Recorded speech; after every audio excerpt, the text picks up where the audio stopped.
Marvellous ears. Back in the cave, the big friendly giant sat Sophie down once again on the enormous table. "Is you quite snugly there in your nightie?" he asked.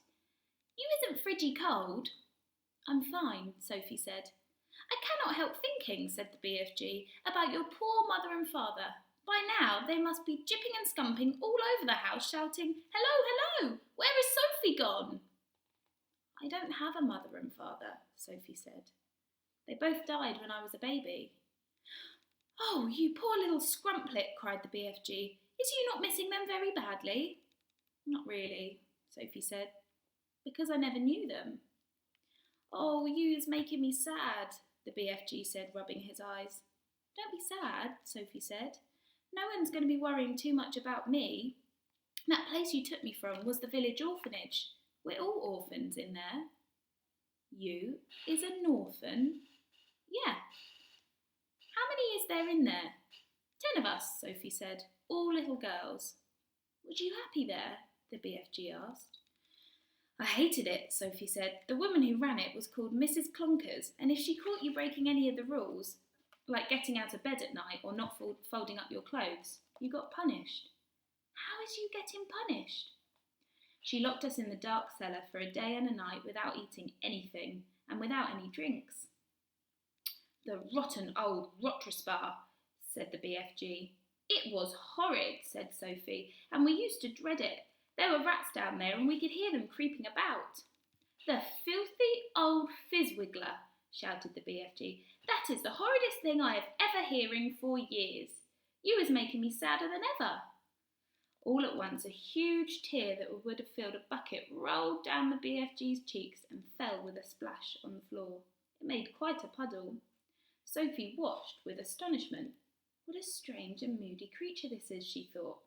"One moment he's telling me my head is full of squashed flies, and the next moment his heart is melting for me because Mrs. Clonkers locked us in the cellar." "The thing that worries me," Sophie said, "is having to stay in this dreadful place for the rest of my life. The orphanage was pretty awful, but I wouldn't have been there forever, would I?" "Oh, all is my fault," the BFG said. "I is the one who kid-snatched you." Yet another enormous tear welled from his eye and splashed onto the floor. "Now I come to think of it, I won't actually be here for that long at all," said Sophie. "I is afraid you will," the BFG said. "No, I won't," said Sophie. "Those brutes out there are bound to catch me sooner or later and have me for their tea." "I is never letting that happen," the BFG said. For a few moments the cave went silent. Then Sophie said, "May I ask you a question?" The BFG wiped his tears from his eyes with the back of his hand and gave Sophie a long and thoughtful stare. "Shoot away," he said. "Would you please tell me what you were doing in our village last night? Why were you poking that long trumpet thing into the Gucci's children's bedroom and then blowing through it?" "Aha!" cried the BFG, sitting up suddenly in his chair. "Now he is getting noisier than a parker." "And the suitcase you were carrying," said Sophie. "What on earth was all that about?" The BFG stared suspiciously at the small girl sitting cross-legged on the table. "You was asking me to tell me your whoopsie big secrets," he said. "Secrets that nobody is ever hearing before." "I won't tell a soul," Sophie said. "I swear it. How could I anyway? I'm stuck here for the rest of my life." "You couldn't be telling the other giants." "No, I couldn't," Sophie said. "You told me they'd eat me up the moment they saw me anyway." "And so they would," the BFG said. "You is a human being, and human beings is like strawbunkles and cream to those giants. If they are going to eat me the moment they see me, then I wouldn't have time to tell them anything, would I?" said Sophie. "You wouldn't," said the BFG. "Then why did you say I might?" "Because I is brimful of buzzburgers," said the BFG. "If you listen to everything I am saying, you will be getting earache." "Please tell me what you were doing in our village," said Sophie. "I promise that you can trust me." "Would you teach me how to make an elephant?" the BFG asked. "What do you mean?" said Sophie. "I would dearly love to have an elephant to ride on," the BFG said dreamily. "I would so much love to have a jumbly big elephant to go riding through the green forest, picking peachy fruits off all the trees all day long. This is a sizzling hot, muck-frumping country we live in. Nothing grows in it except snozzcumbers. I would love to go somewhere else and pick peachy fruits in the early mornings from the back of an elephant. Sophie was quite moved by this curious statement. Perhaps one day we will get you an elephant, she said, and peachy fruits as well, but now tell me what you were doing in our village. If you is really wanting to know what I was doing in your village, the BFG said, I was blowing a dream into the bedroom of those children. Blowing a dream? Sophie said. What do you mean? I is a dream-blowing giant, said the BFG. When all other giants is galloping off in every what way and which to swallow human beings, I is scuttling away in other places to blow dreams into the bedroom of the sleeping children. Nice dreams, lovely golden dreams, dreams that is giving a dreamer a happy time. Now hang on a minute, Sophie said. Where do you get these dreams?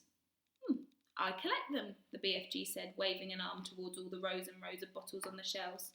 I has billions of them.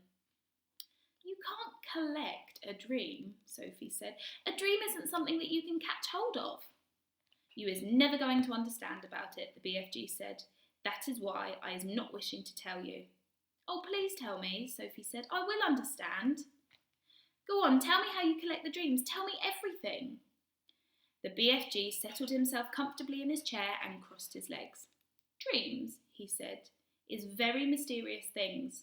They is floating around in the air like little wispy misty bubbles, and all the time they is searching for sleeping people. Can you see them? Sophie asked. Never at first. Then how do you catch them if you can't see them? Sophie asked. Aha, said the BFG. Now we is getting to the dark and dusky secrets. I won't tell a soul. I is trusting you, the BFG said. He closed his eyes and he sat quite still for a moment while Sophie waited. A dream, he said, as it goes whiffling through the night air, is making a tiny little buzzing, humming noise. But the little buzzy hum is so silvery soft, it's impossible for a human being to hear it. Can you hear it? Sophie asked. The BFG pointed up at his enormous truck wheel ears, which is now beginning to proudly move in and out. He performed this exercise proudly with a little proud smile on his face. Is you seeing these? He asked. How could I miss them? Sophie said.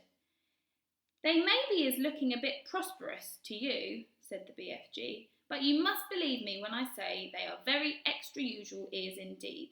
They is not to be coughed at. I'm quite sure they're not, said Sophie. They is allowing me to hear absolutely every single twiddly little thing.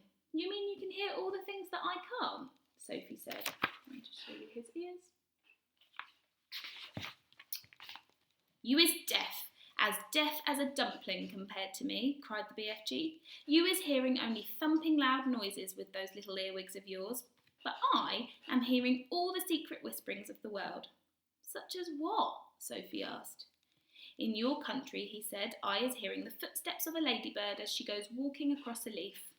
Honestly, Sophie said, beginning to be impressed. What's more, I is hearing those footsteps very loud, the BFG said. When a ladybird is walking across a leaf, I is hearing her feet going clumpety-clumpety-clump like giant's footsteps. Oh, good gracious me, Sophie said. What else can you hear? I is hearing the little ants chittering to each other as they scuttle around the soil. You mean you can hear ants talking? Every single word, the BFG said, although I was not exactly understanding their language. Go on, Sophie said. Well, sometimes on a very clear night, the BFG said, and if I is swiggling my ears in the right direction, and here he swivelled his ears upwards so that they were facing the ceiling, if I'm swiggling them like this, the night is very clear, and I sometimes hear faraway music coming from stars in the sky. A queer little shiver passed through Sophie's body, and she sat quietly, just waiting for more. My ears is what you told me was watching me out of your window last night, said the BFG. But I didn't make a sound, Sophie said. I was hearing your heart beating across the road, the BFG said. It was as loud as a drum. Oh, go on, Sophie said, please. I can hear plants and trees. Do they talk? Sophie asked. They is not exactly talking, the BFG said, but they is making noises. For instance, if they come along and I is picking a lovely flower, if I is twisting the stem of the flower till it breaks, then the plant is screaming. I can hear it screaming and screaming and screaming, very clear and very loud. You don't mean it, Sophie cried. How awful! It is screaming just like you would be screaming if someone was twisting your right arm off. Is that really true? Sophie asked. I think you is squidfog. You think I is what? You think I is foggling you. It's rather hard to believe. Then I is stopping right here, said the BFG sharply. I is not wishing to be called a fibster. Oh, no, I'm not calling you anything, Sophie cried. I believe you, I really do. Please carry on. The BFG gave her a long and hard stare, and Sophie looked right back at him, her face open to his. I believe you, she said softly. She'd offended him, and she could see that. I wouldn't ever fibbling to you, he said. No, I know you wouldn't, Sophie said, but you must understand that it isn't easy to believe such amazing things straight away. I understand that, the BFG said. So please do forgive me and go on, she said. He waited a while longer and then he said, It is the same with the trees as it is with the flowers. If I is chopping an axe into the trunk of a big tree, I is hearing a terrible sound coming from inside the heart of the tree. What sort of sound? Sophie asked. A soft moaning sound, the BFG said.